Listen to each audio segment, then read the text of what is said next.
Magbabanya na si Mother. Mother on Earth. Bakit ang aga mo pa?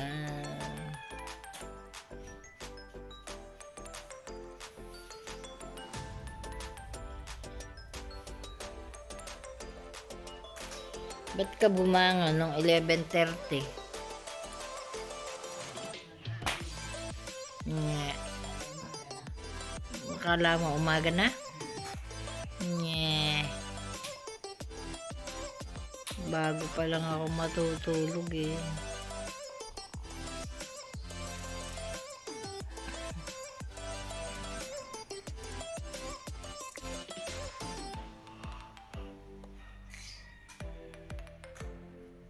Magbabanya yan. Maglilinis ng kanyang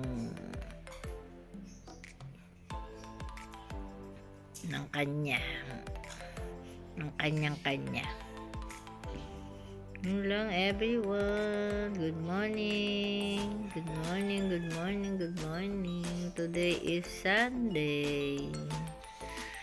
Meron ulit siyang pa-communion.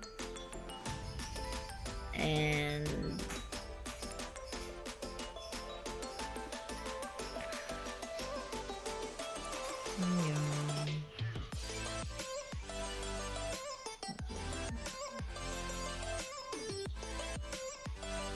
mag-church ako ngayon. Bes ako dito ng line.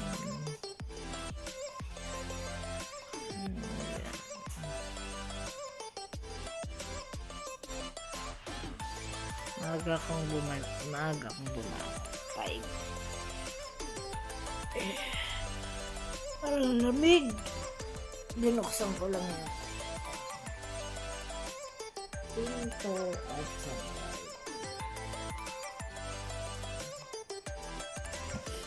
Ayan, ilaw sa labas.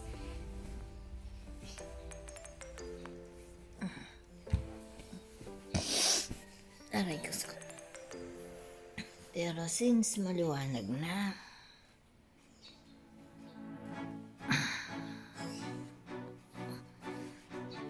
i-off ko na rin. Yan o.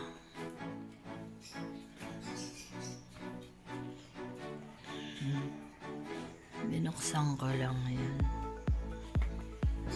Maliwanag na dito sa hagdan.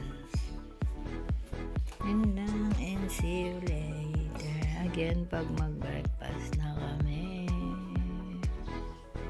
Yan, nagmamasi nanay sa TV. Pero yung sa church doon, dito sa pinagdalang kay tatay, tapos na. Ayan, yan na. Mga-copyright na naman ako kasi may kanta. Ay, adios mio. Ayan, oh, good morning everyone. I'm going to church. Pero may ulan. Pero hindi pa naman malakas. Ulang-bud lang. Iwan ko si nanay kay Raven.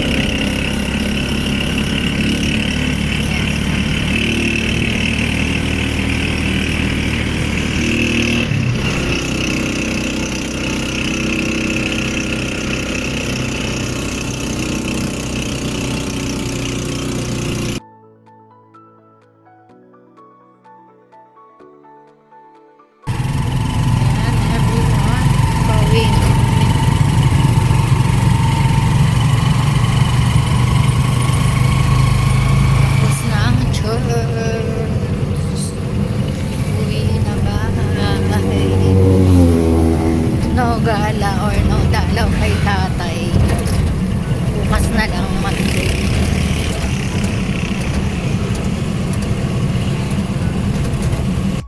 Ayan everyone, today is Sunday, 6:45, dinner ni nanay. Nilaga, pero walang baboy. Hubos na ang laman. Okay na ang sa'yo yan? Ha? Walang ano. Ha? Saging. Sarap mo anong sabaw. May bisita kami, oh. Shout out kay Raven. Bisita namin, oh. O, yan lang. Nanonood sila na. Ay, Nanonood sila ng ano, balita. Balita round the clock. Tapos, mag-ano ako. Oh, grabe, oh, umulan na naman. Ano ba yan? Tag-ulan na naman. May napanood ako sa balita, yung mag-anak magbibit sa Cagbalite na aksidente doon sa Mauban. Grabe, kawawa naman. Ayan, oh. Ayan na naman, oh. Ay, may buwan pa naman, oh. Grabe, malakas ang ulan, ah. Malakas ang ulan. Yun lang everyone. Ako, buti na lang. Nakalinis naman ako dun sa taas. Na umiiyak na naman si Bebe. Kasi dinner na daw siya. Okay. Bye at the moment. Yan. Good evening everyone. 9:30 na. So, still watching. Pinost ko lang. And then si nanay nandun na sa kanyang kwarto. Tulugan na kami. Yan lang everyone. Good night and